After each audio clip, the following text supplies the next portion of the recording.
Hello. Hi. Happy Friday. Happy Friday, everyone. How are you doing? I am wonderful. How are you? Awesome. Doing well, doing well. Just getting everything started. Um, had some connection issues, but looks like we're all set now. We did it. Let me know if anything happens. Um, but let me just give a brief introduction. I see a bunch of people joining. Hello, everyone. Hello, Gritties. um, and then we'll get started. So hi everyone, my name is Maya and I'm the marketing intern at Grid110. This Pride Month, June 2021, we are focusing on our founders of the LGBTQ plus community by celebrating their leadership and amplifying their stories all month long. And that even continues beyond this month through our Grid110 mission. So today I'm joined by Grid110 alumni founder Jimaye, founder of Namesake brand Jimaye. Hello, Jimaye. It's so great to be live with you. Yeah, anything for my grid family. Happy to be here. Yes, love that. So yeah, let's just kick it off. First of all, thank you so much for joining us today here at Grid110. We are huge fans of your company and just you as a person with all the amazing energy that you bring to our community. I want to start off by having you just give an introduction of yourself and your company for everyone watching. Yeah, so you've kind of already done a little bit of an intro. Jimaye Nguyen, a namesake brand, Jimaye. We're an innovative men's swimwear brand, primarily direct-to-consumer e-commerce. But we are sold in 12 stores across the U.S. in major cities, Miami, New York, L.A., San Diego. You name it, we probably have a presence there if there's a neighborhood. We brought reversible men's swim briefs to the market in 2019, and that was a hit. 2020, we brought textured swimwear to the men's market with our velvet swim briefs. And we also introduced swim shorts made from recycled plastic bottles. So that was our first step into sustainability. Wow, amazing. I'm so excited to get more into all of that. But first, I would love to know, how did you first get involved with the Grid110 community, and what does this community mean to you? Yeah, so Grid110. Okay, let's see. So this was really, it's my first business that I started from the ground up, right? And that's a completely different beast from joining a company and growing a company. While I was kind of going through that process, there was a lot of learning and a lot of reading that needed to be done, and just trying to educate myself on all of that. And as you can, that's a really kind of lonely process, right? Especially if you don't have friends who are entrepreneurs. You can't share your challenges. You can't bounce ideas off of them. You can't, there's no resources that you can kind of go to. So I started looking for accelerators, and Grid110 really stood out to me because it was all about economic development. I do all my production here in downtown LA. And so, really building the economy of where I live is really important to me. And so when I found Grid110, there was definitely a synergy and alignment in our values. And to this day, Grid110 has just been the greatest supporter. Grid110 is where I go when I need any information or I need any resources. It's the first place I go for, marketing agencies, printers, and you name it. Like this Grid110 is my first stopping point for it. Yeah.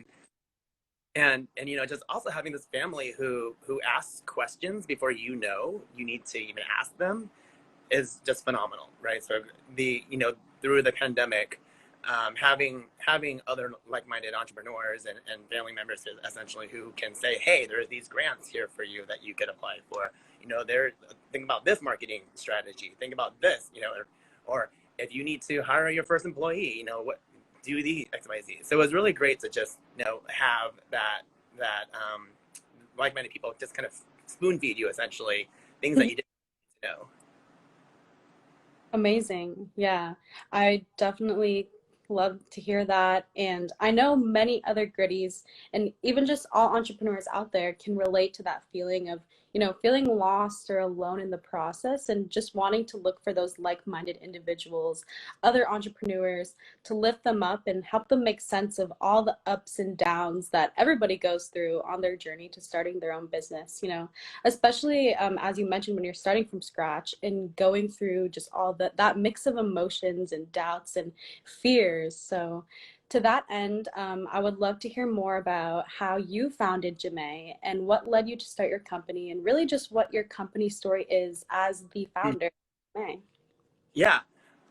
So I'm a native Californian. So being a native Californian, you can imagine, being by the water was one of my favorite things to do, right? We were by the river, by the beach, by the pool all the time. And going out to these events really kind of was my escape, right?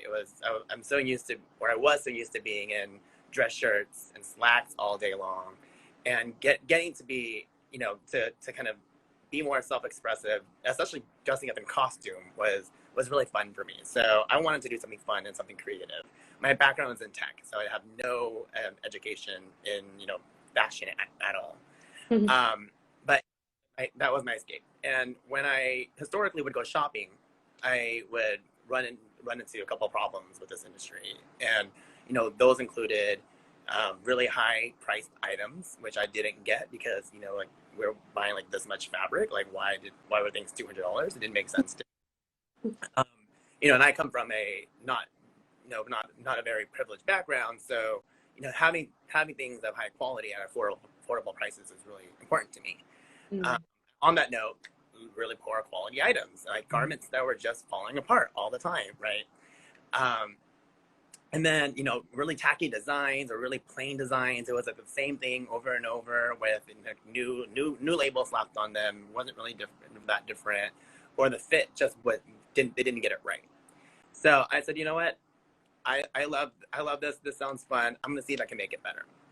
And that's when I jumped into the industry. When I went into this industry, like I said, I had no background or education in fashion, right?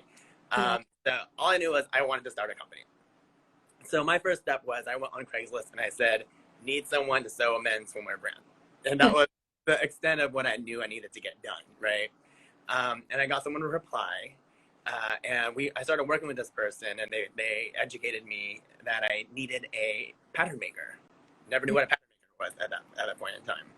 But, although I didn't know what I needed to do, I knew that I had a strategy, and I knew that I had the drive to get there, right?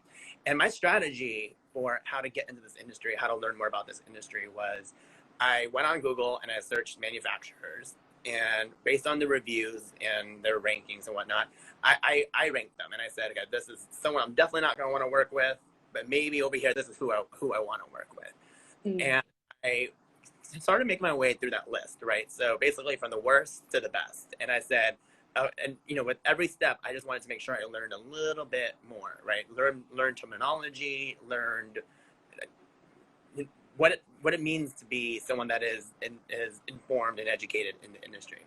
So by the time I got to that last manufacturer, I walked in like, boom! I sounded like I knew what I was talking about. Maybe even though I didn't. But like that's how I kind of weeded out and made sure that I was really informed, but like weeding out all like the people I didn't want to work with, and get to who I did. I can confidently say that I am now an expert in this industry. But just kind of having that strategy in place definitely helped me to get to where we are today.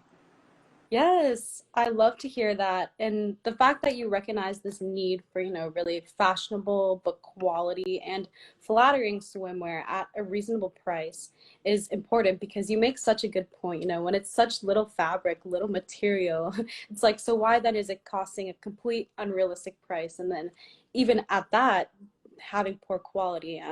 And so I know there are thousands of people wondering the same thing, and you're here providing an option that fills that gap while also pioneering, new styles and new trends in men's swimwear fashion, which is so cool and so exciting, especially since, in the act of providing that much needed and much desired option to the market, you're simultaneously inspiring confidence within your customers and helping them look and feel their best. Totally. There's no better feeling than to see and hear people talk about how good they feel in Jimaye products. Love that. So I am curious, I have to ask, you mentioned the velvet. So velvet and swimwear, my first reaction is that it's an unlikely but definitely very uniquely fashionable combination. And I'm wondering kind of like functionally, how'd you come up with that and how does that work? Yeah, so everyone asks this all the time. It's a great question. So, traditional swimwear is made of polyester and or nylon mixed with spandex. Okay. Velvet is basically the same thing. It's just woven differently and cut differently, so it has a textured feel. So the dry time is the same. It doesn't retain water, but it does give give it that extra different thing, right? It's not just smooth, but it really does give it kind of a 3D like feel and texture to it. Um, Hmm. and yeah, how I came up with it. So I work with a lot of fabric manufacturers, and one of the things that I found to be an advantage of mine when I was going into the industry was the fact that I did not have an education, and, right? And that really allowed me to ask questions, right, and really challenge all the norms that schooling kind of teaches you, right? It's like, okay, reversible swim briefs can't be done, textured swimwear can't be done, and because I didn't have the education, I was like, why not? And we tested things, like we made samples of things and we tried them. We put them in chlorine. We ran them through the washer. Like we put them through everything you can imagine, and we tested it and we said, wow, this does work. Um, and that's how we kind of started to get into the textured swimmer space. Awesome, amazing. It's so fascinating to hear you talk about all these like textile terms and industry language, especially as you point out that coming into your business with no prior experience in swimwear actually helped you give an advantage to building your business and being able to approach it at that different angle, like you mentioned, like thinking outside of the box. But also like in that journey of being a beginner and learning from scratch, like accepting that there's something totally new to you and that you need to start from square one and kind of work your way up, which again, you had such a like productive and genius method of doing so, like you mentioned, going through from the bottom of the manufacturer ladder to the top, which kind of leads me to my last and final question, which is, what are some lessons and tips, or even any advice you have for other entrepreneurs that you learned along the way on your journey? Yeah, I think entrepreneurship, when you're first starting in it, so much of it has to do with your mindset and getting your mindset correct, right? Because inevitably there are going to be failures. You are going to fail big time. I had some thousands of dollars failures along the way, and I could easily just thrown in the towel and just call it quits, right? Um, Mhm. but you really have to kind of get out of your own head, shut down your fears, really be able to distinguish what is an excuse and what is a good actual reason, because otherwise you just kind of give into those failures and you stop. Um, so I think that's the number one biggest thing, is being comfortable with failure and persistence. Um, I would say the number two thing is just make sure you have fun. Like, starting a business is not a joke, right? It consumes your whole life. You're dreaming about it. Like there's literally not a second in the day where you're not thinking about it. So you need to make sure that you enjoy what it is that you're doing, right? I get to dress people up and make them feel good about themselves, and that is like my North Star in this. And I love that, and I can get buried in the creation of my work, and so it's just important to make sure that you're truly passionate about what you do. Um, and then also, I mean, the last thing would probably be just small steps, right? Baby steps. Um, Baby steps add up to big steps. You'll be surprised about what you can achieve when you really are persistent and consistent. Um, so I think, yeah, those are my top kind of three pieces of advice for new entrepreneurs. Yay! Thank you. Our community thanks you, and thank you so much, Jimaye, for joining Grid110 for this IG Live. I know I speak for our whole community when I say that you are such an incredible leader and entrepreneur, and it's just so inspiring to hear you share your story. So is there anything else that you would like to say to everyone watching before we sign off about Jimaye or you? So we are doing our first pop-up shop at the W Hotel this Oh my weekend. God. If you're going to Submerge, this LA Pride, we're open now. Yes. Are at the end of the tunnel. So yes, if you can stop in W Hotel again. Yeah. Yeah, love that. Would love to be there. Everyone who can make it out. That sounds so exciting. Thank you for sharing that. Really looking forward to that. And thank you so much for coming on today. Thank you for having me. Thank you everyone for joining. Thank you. Bye.